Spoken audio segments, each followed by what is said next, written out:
Assalamualaikum warahmatullahi wabarakatuh.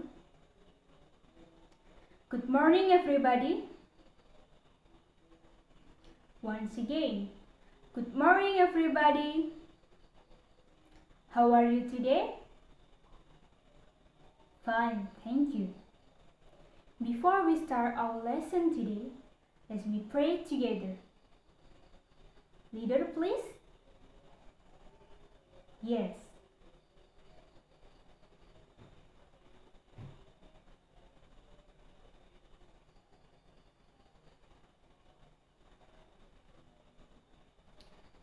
Okay, thank you. Okay. Anybody absent today? No? Good.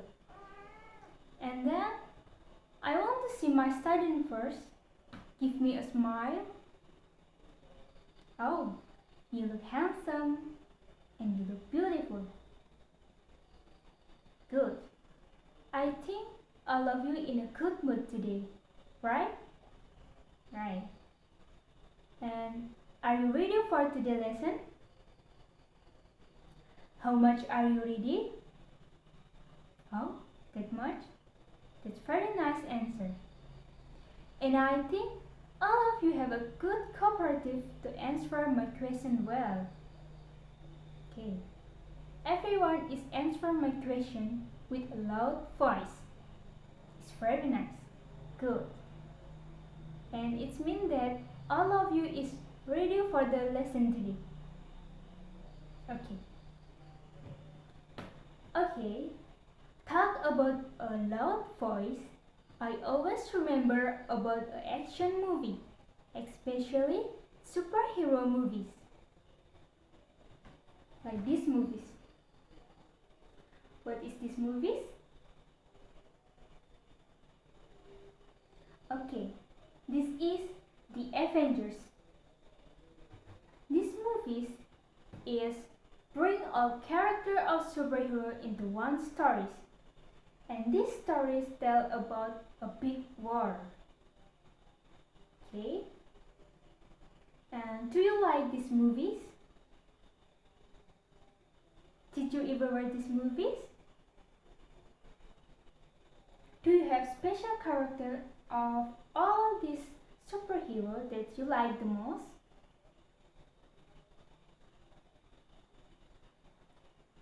Okay?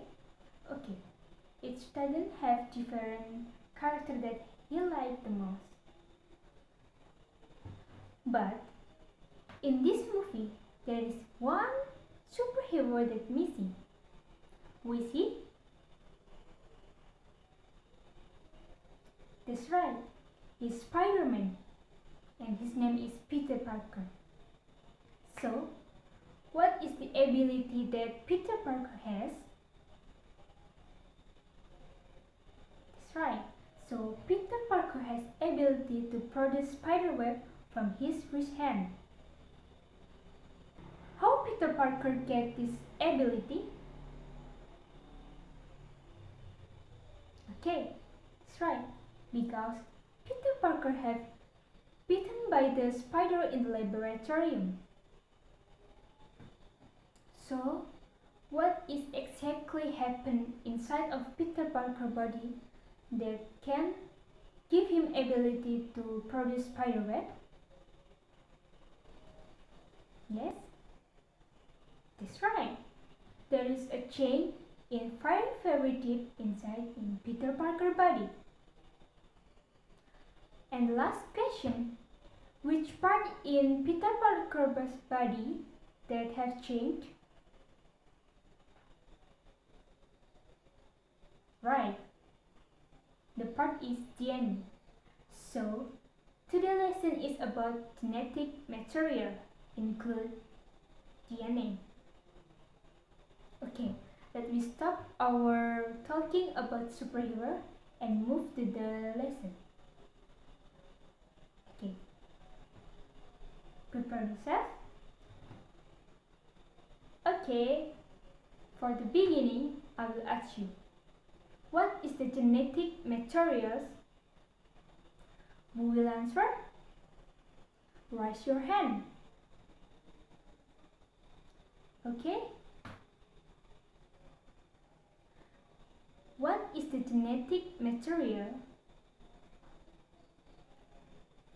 Okay, that's right. Okay, so the genetic material is material found in the nucleus, mitochondria, and cytoplasm. And this genetic material is known as DNA or RNA. It has fundamental function in the composition of living organisms. Okay, I give you picture again. This one. What is this picture? Okay, so this is the picture of structured DNA. Okay. Inside the cell, you will most commonly find a double-stranded DNA in which two strands intertwine to form a double helix. So, now we will study detail about a DNA. We can unwind the double helix structure like this one. So we can know chemical structure inside the strand.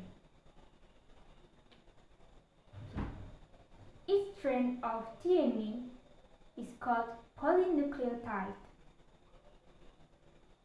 What is called polynucleotide? Yes, okay. Why each strand of DNA is called polynucleotide? Yes. Okay, that's right. So, why each strand of DNA is called polynucleotide?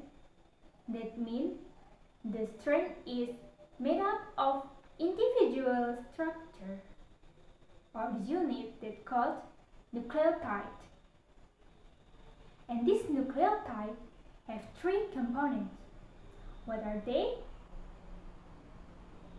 Okay. What is the three component of nucleotide? Yes. Yes. Okay, that's right. So, the three component of nucleotide is first, the 5 carbon of sugar, second, the phosphate group, third, the nitrogenous base. Okay, let's see the first one. That is the sugar. The sugar is called deoxyribose. Why is called deoxyribose? Will answer? Okay, I will point one of you. Okay, maybe student C will answer my question. Why sugar is called deoxyribose? You don't know? Okay, I give you a clue. It has something to do with the hydroxyl group.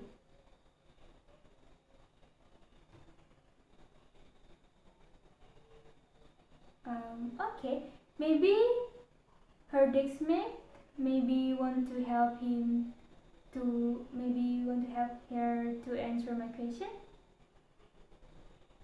So why sugar is called deoxyribose?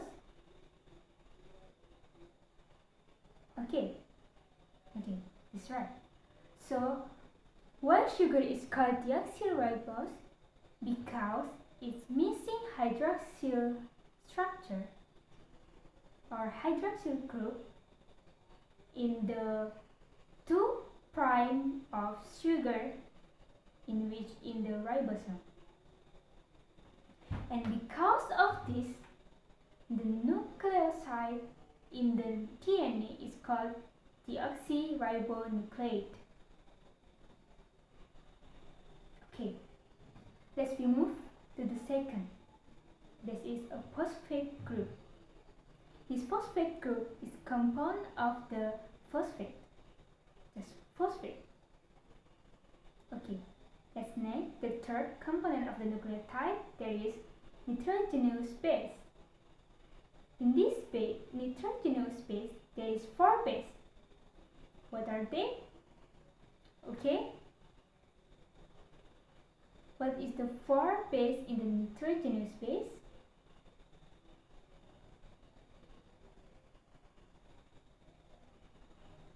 Okay, that's right. So the 4 base is adenine, guanine, cytosine, and thymine. Okay.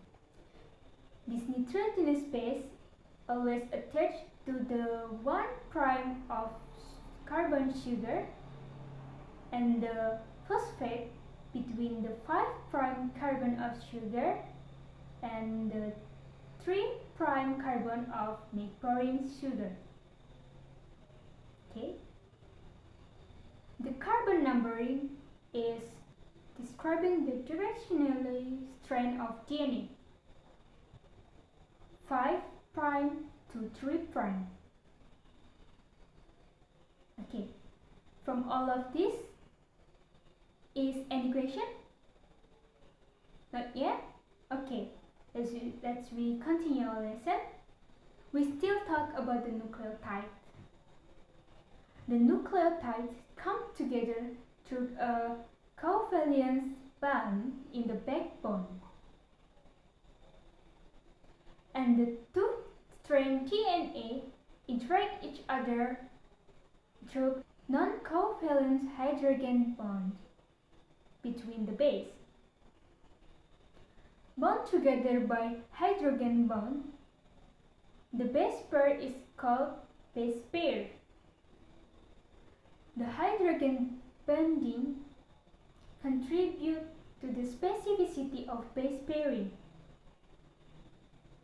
So, thymine is pairing with the adenine through the 2 hydrogen bond.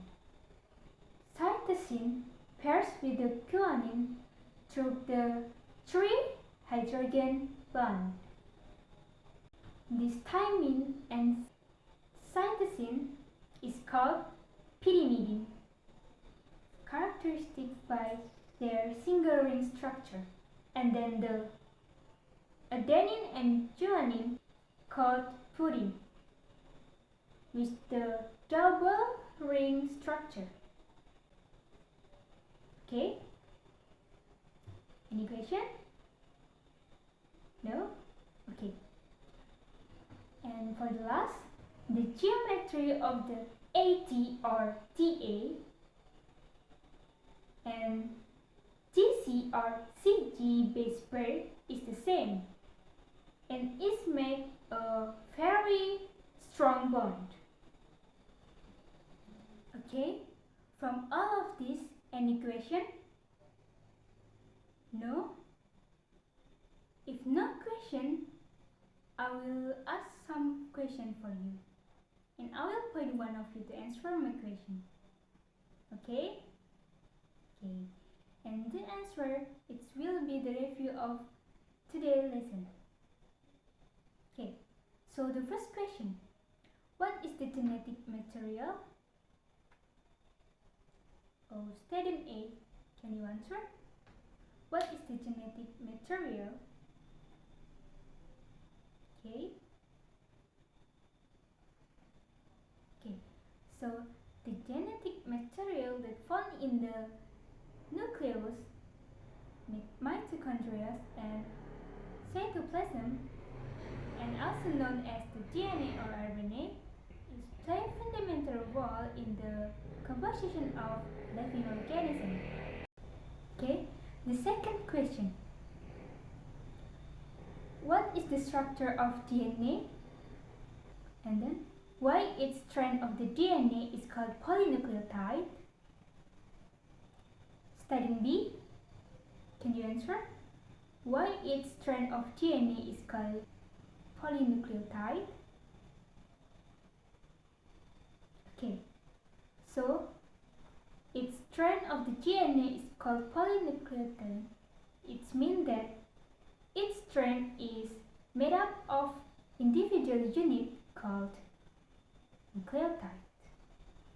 And then the next question. The nucleotide has 3 components. What are they? Student E, can you answer my question? What is the 3 component of the nucleotide?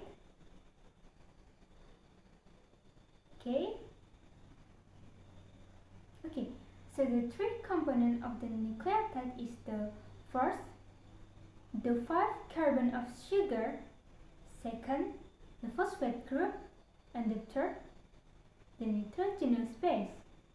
This nitrogenous base is have 4 base. There is adenine, guanine, thymine, and cytosine. Okay, and then each base is have multiple hydrogen bonds, which mean base pairing. And can you tell which pair is in space? Okay, maybe student D answer my question. Can you tell about pairing in the base? Okay, and then so the thymine is pairing with the adenine. The guanine is pairing with the cytosine. And then thymine and the cytosine is the pyrimidine. And then adenine and guanine is the purine. Okay? From all of this, any question? No? Okay. So I will tell you about DNA in the human, about the law of DNA. In the human body, there is a 2-meter long of DNA. It looks like a small, but it has a big meaning. This 2 meter of the DNA play fundamental role in our body. And if have something wrong in the each little part in the DNA, it have effect in our body, and it will give a different each individual. Okay. So, what are the cause of the mutation of DNA? And then, can you imagine that in human, your DNA especially, there is no link? What happened? Or can you imagine that human don't have a DNA? What happened? Okay. Can thinking it about yourself? For the genetic material, I think it's enough. Thank you for today. I hope you have more knowledge about this genetic material. And don't forget to stay healthy. And then, thank you. See you next time. See you next lesson. Assalamualaikum warahmatullahi wabarakatuh.